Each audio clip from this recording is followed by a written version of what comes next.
I'm so excited to be able to share with you guys tonight Neon Read On. I love this session. It's always one of my favorites to present, not just because we get to have like a neon rave party. Yes, I love a good black light. Yes, I love highlighters. Yes, I love all the colors. But it has really good points to help kids master some of those tricky reading skills, which is why we're titling tonight's episode Overcoming the Nonfiction Nightmare, because let's be real, so many times in our classroom, it is an absolute nightmare trying to teach kids how to not only be able to master reading skills, but then it's even more of a nightmare to actually get them to use them independently. And so that's what we're going to talk about for just a little bit tonight. And I'm pretty sure they're setting a timer because y'all know, I know, we all know I can talk forever. I could literally talk forever about reading specifically, but I'm going to try to keep it short, sweet, and to the point. So many of these things we spend more time on at Get Your Teach On. Actually, the team would die if they heard this, because they'd be like, no, please don't give her any more time. But people have actually asked me, can this be like a 2-hour session, a 2.5-hour session? Because it really is that much content. My team would probably tell you that I'm always going over on this session, but it's because there's so much content, because there is a wealth of content that you can use here, not only if you teach reading, but also if you teach other content areas. So just because you're not a reading teacher, hang around.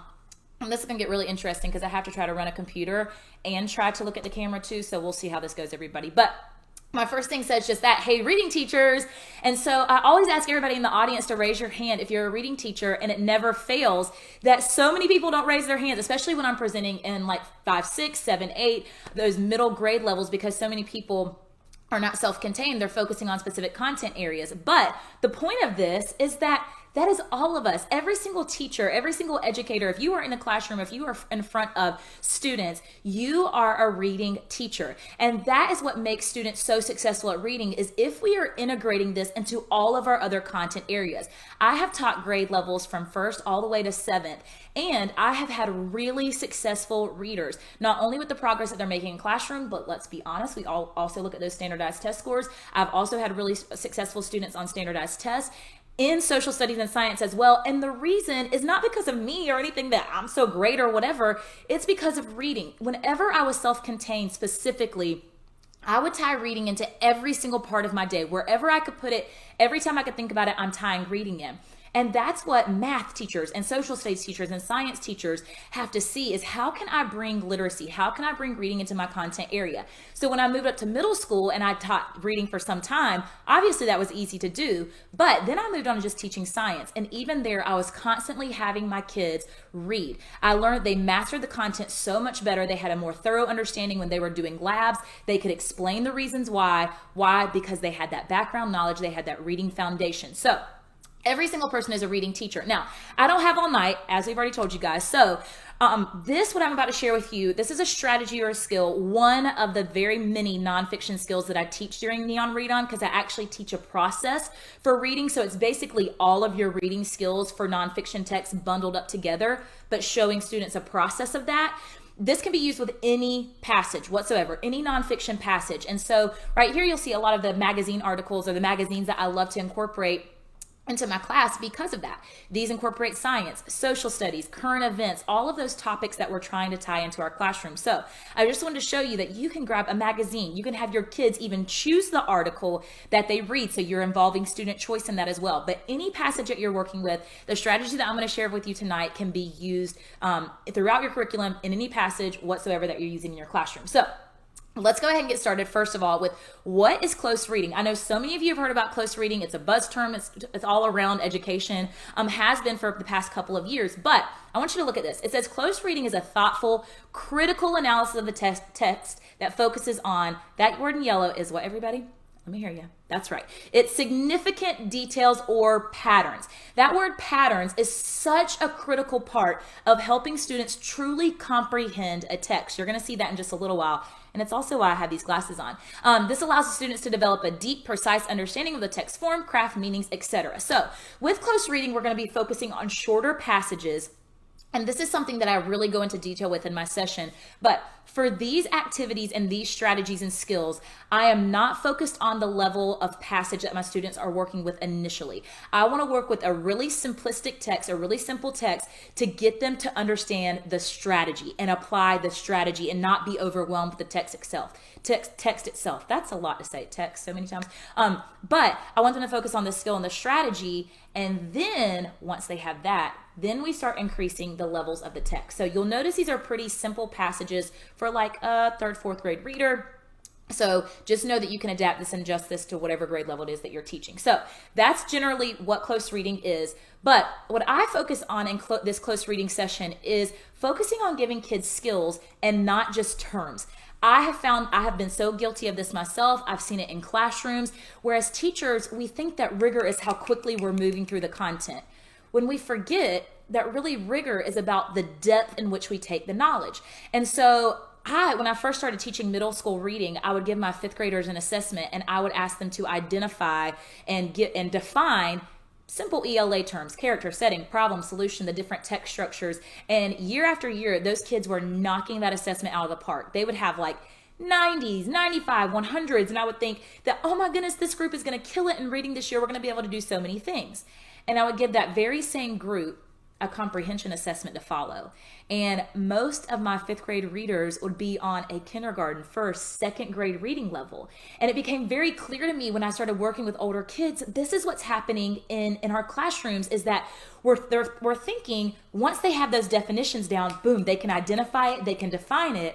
But the problem is they never apply it and they never use it. And that's why they're not using these skills to actually comprehend. So it's not a matter of just practice, practice, practice. The more that you practice reading, the better you'll become. They have to practice with a purpose.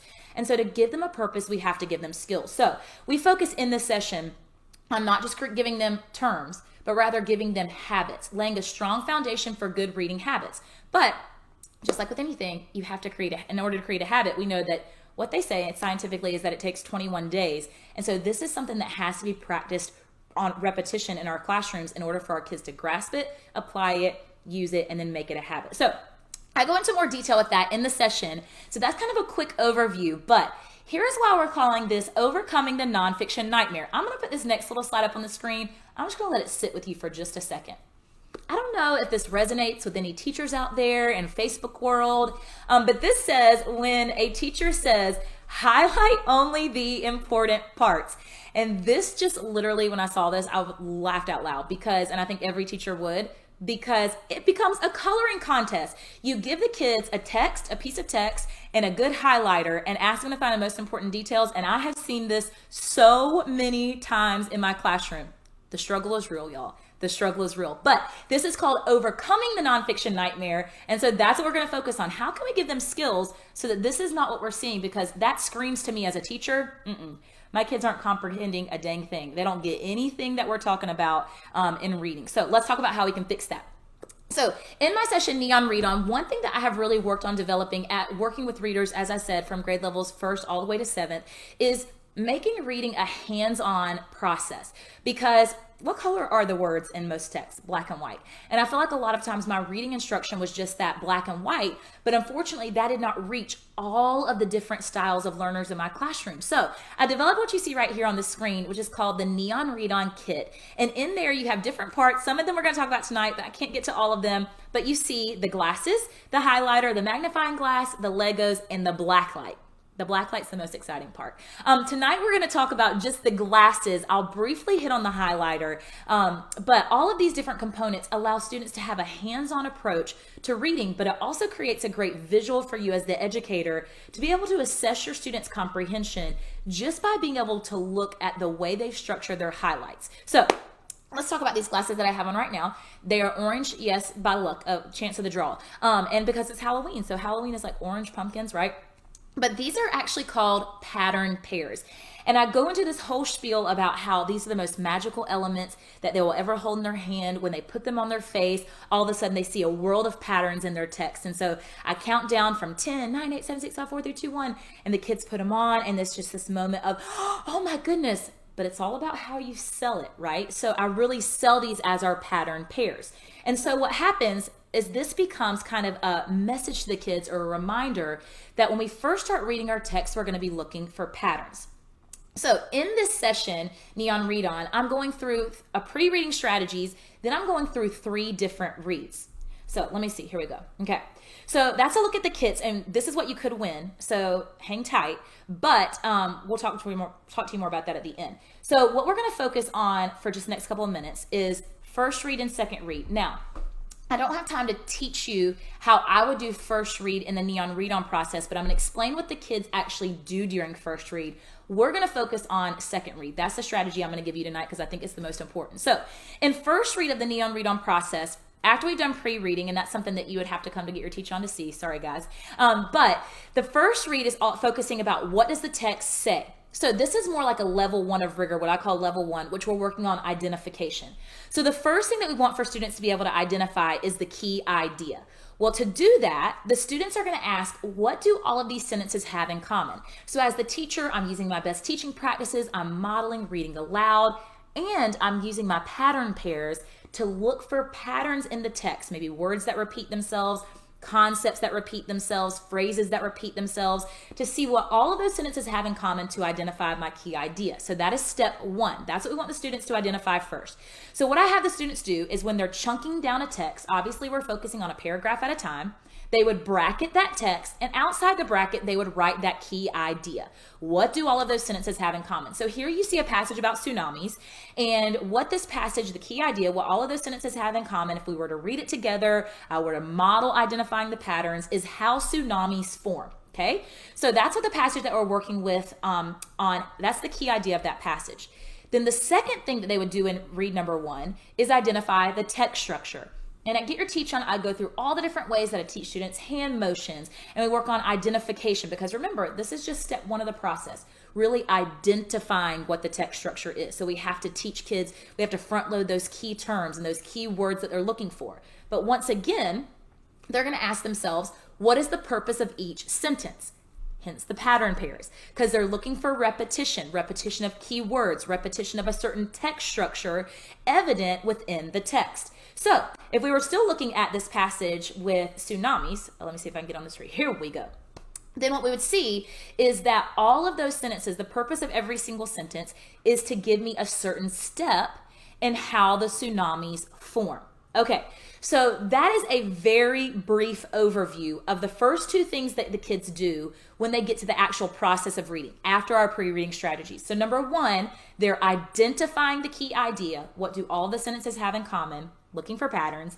And number 2, they're identifying the text structure. What is the purpose of each sentence? Looking for those key words to repeat themselves or a certain text structure to be evident. Now, one thing I want to point out that's really important in the reading process, regardless of what skill you're teaching, because I get this question all the time, can a text have more than one text structure? Absolutely. And if the students identify that, that's like a hallelujah. That's no longer a nightmare. That's like, we're making progress. But we have to remember this. When we're teaching reading, it's not about a perfect right answer. It's not about them having the exact same answer as you. It's about striving for progress, not perfection.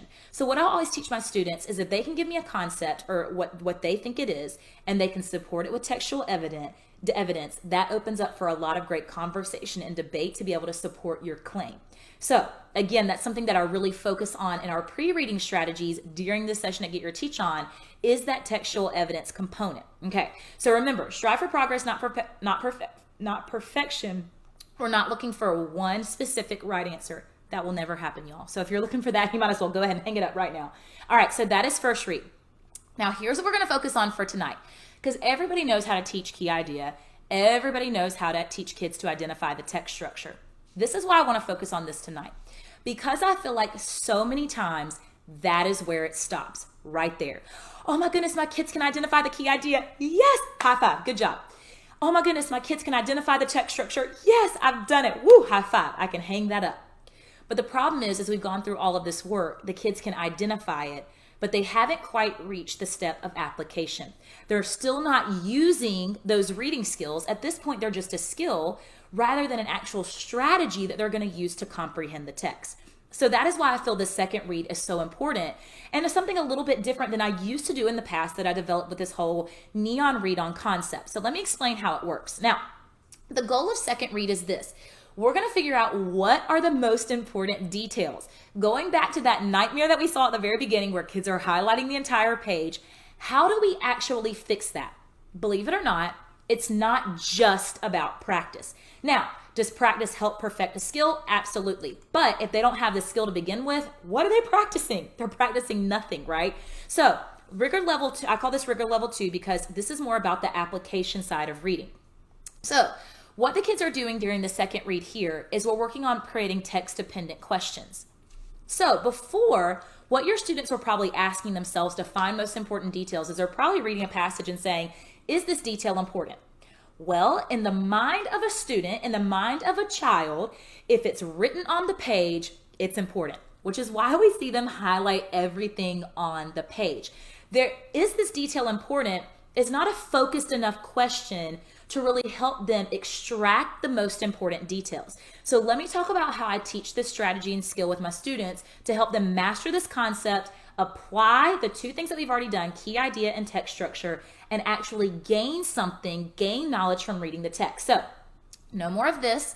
We do not want the kids having a coloring contest. We're going to fix this problem right now. All right, here we go. So now instead of saying, is this detail important? We're going to focus on how do we use what we just did? How do we use the work that we did in identifying the key idea and identifying the text structure? Well, we're going to put them together to create a question that's going to guide the rest of our reading to find most important details. So if you remember, and I know I went through this fast, but if you remember the passage about tsunamis, my key idea was what do all the sentences have in common? It's about the development of tsunamis.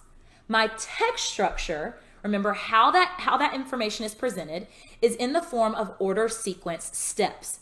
So now, instead of, is this detail important? The kids are going to use the key idea and they're going to use the text structure and they're going to create a focus question that's going to guide their reading. So look how this happens in the bottom.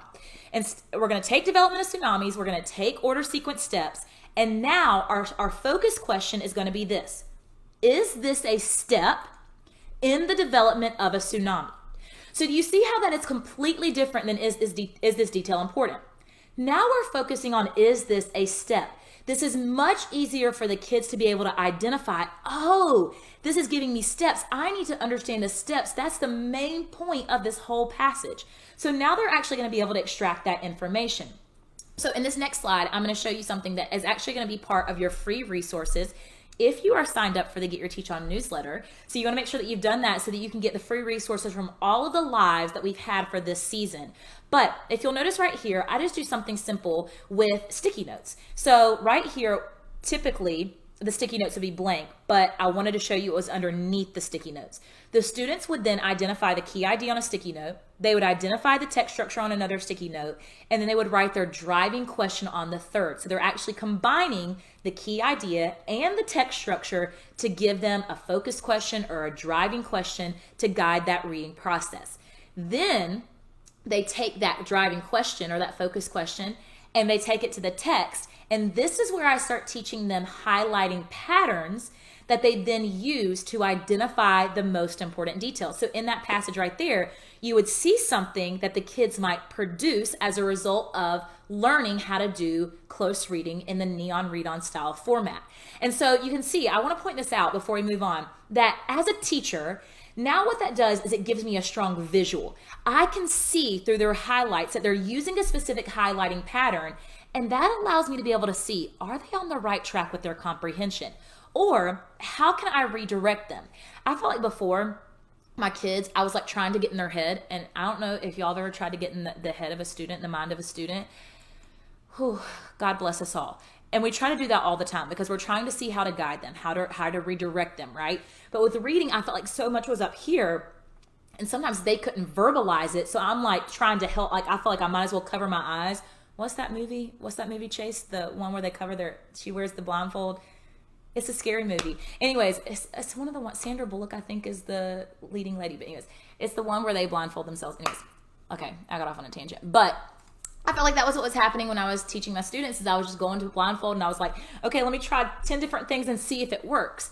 But now instead, I'm able to see that visual of their reading process, and I can redirect them. I can talk about, why do you have these highlights? Why did you highlight in this way? And that allows me to help really kind of give them focused critiques on how they can improve their comprehension.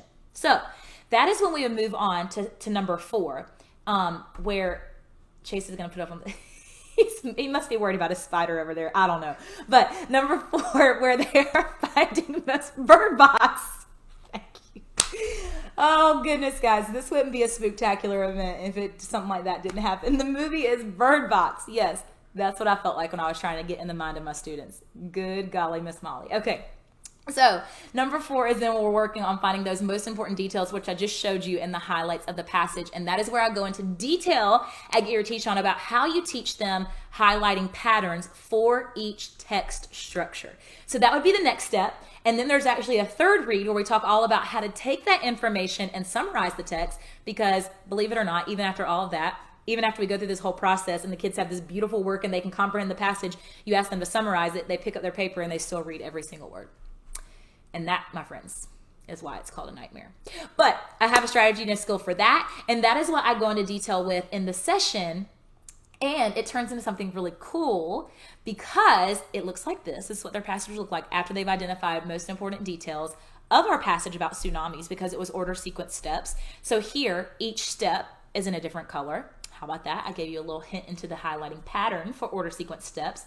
But ta-da! This is where it becomes Get Your Neon Read On. This is where we use those black lights. And yes, it's for engagement. And yes, the black lights are to have fun. Hello. Like, what student wouldn't want to learn in that kind of environment?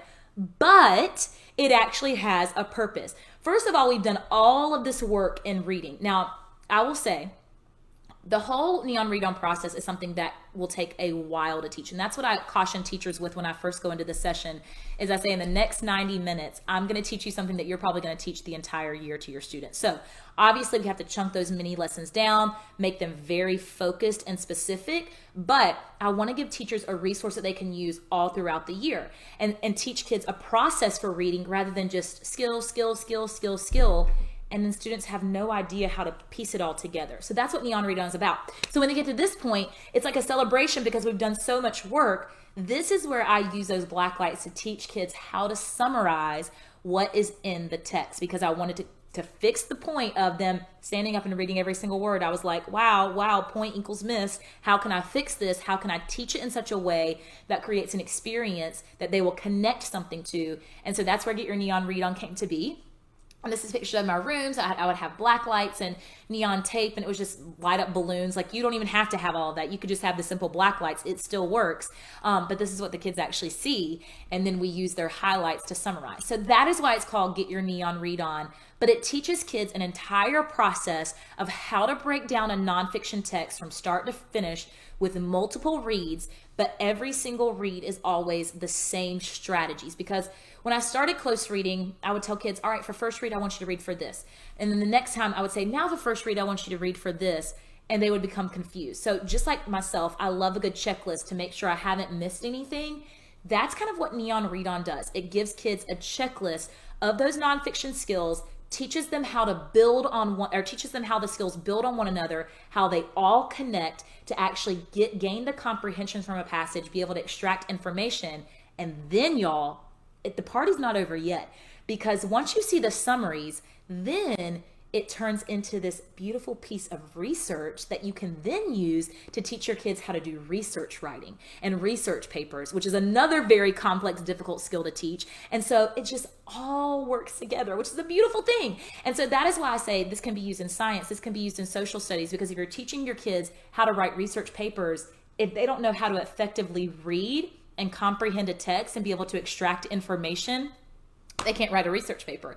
And so these skills and strategies I have started as young as second grade, especially when you're working on with second grade, on Venn diagrams. That's compare and contrast, right? You teach them how to order sequence, how to write a procedural piece of text. So they can start identifying those in text that they read as well.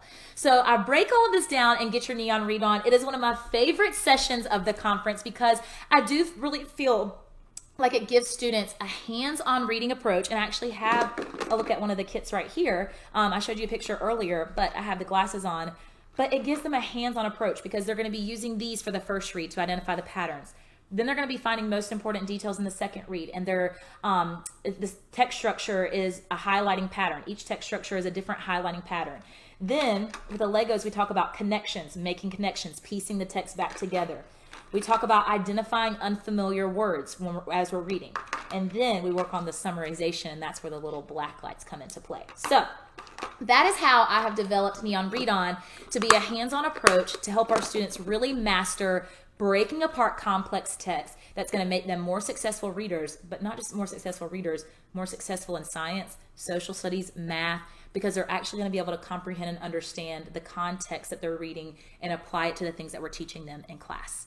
So there you have it, everybody. There's a little glimpse into Neon Read On. I know that was a lot of information in a short amount of time, but they limited me, guys. So I could talk all night about this, and I do at Gear Teach On. I could go for days about this. So